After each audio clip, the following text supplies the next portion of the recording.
पुन्हा एकदा स्वागत आहे आपल्या एका नवीन व्लॉगमध्ये. नमस्कार भावांनो, कसे आहेत सगळे? तर आपण कॉलेजवरनं आल्यावरती घरी बसून कंटाळा आला होता, त्यामुळं निघालो होतो खाली.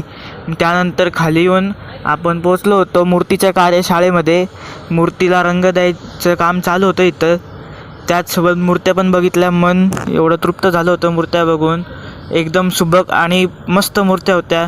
त्याचबरोबर राहिलेल्या मूर्त्यांचं काम हे पूर्ण होत होतं. त्याचसोबत आपण सिनेमॅटिक शूट पण काढले, त्याची व्हिडिओ आपण टाकणारच आहे लगेच. मग संध्याकाळी गेलो होतो क्लासला, नेहमीच्या रुटीनप्रमाणे क्लासला गेलो आणि मग क्लासवरनं डायरेक्ट बाहेर गेलो होतो. आपण आपलं काम होतं काहीतरी, त्यामुळे बाहेर गेलो होतो. त्यामुळं आपण पटकन घरी गेलो. कपडे बदलून जेवण करून आपण खाली आलो होतो. आपलं जरा एडिटिंग शिकायचं काम चालू होतं आणि मग निघालो घरी. आजचा व्लॉग केला इथंच एंड. भेटूया उद्याच्याच व्लॉगमध्ये. तर बाय बाय.